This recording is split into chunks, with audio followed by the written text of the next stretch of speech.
Just waiting for the boys. They're unloading 5 tonne of rolled wheat, which is just some of the feed we chuck in the fishing lakes over the course of the summer, along with a lot of the pellet, the BP pellet, standard one. We feed a lot of that. Get through about 25 tonne a year here across the lakes and the stock ponds. It's really important.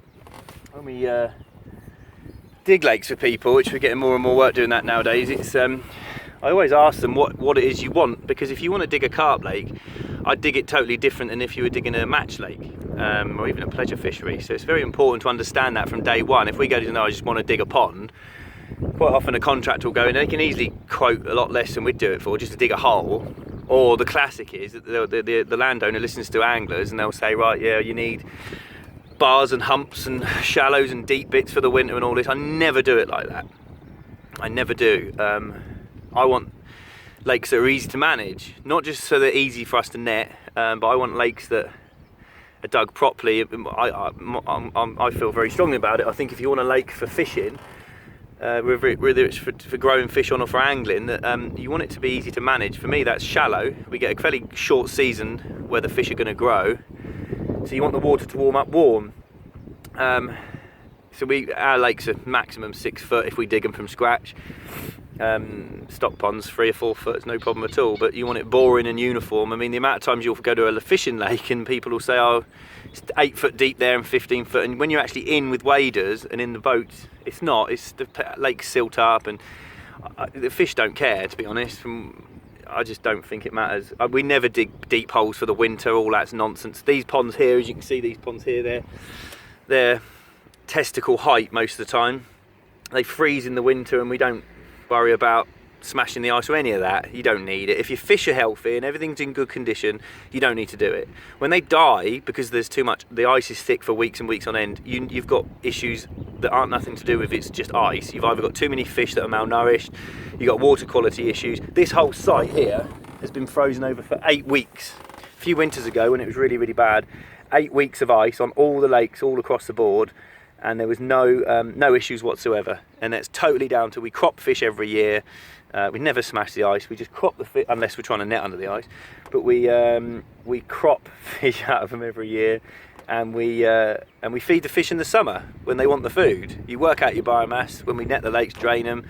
You know, if we got 2,000 pound weight of fish in one of the pools, we can feed 1%, 2% quite easily a day or equivalent. All those things honestly make a difference.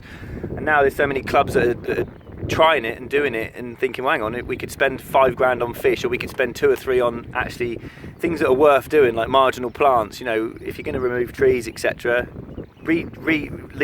put marginal plants in. The mix we use, as you can see, it just works. It's good for the water quality, it prevents bank erosion. There's so many things you can do rather than just keep stuffing fish in your ponds, which half the time, more than half the time we go to places, they don't need any more fish. But quite often you try and convince them not to buy more, and it seems like it's hard work trying to convince people not to buy fish. But you don't need as many as you think. If you've got half the volume of fish in a lot of these lakes, but they were healthy and recovering quicker and had some food in them, they'd get caught more.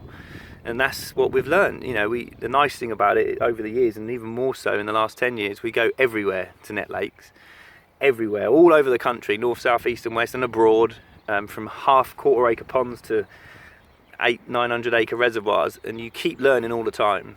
You know, we're learning all the time. You just build up so much information the more you do this job, and you pass it on to clients. And I still stick to the basics.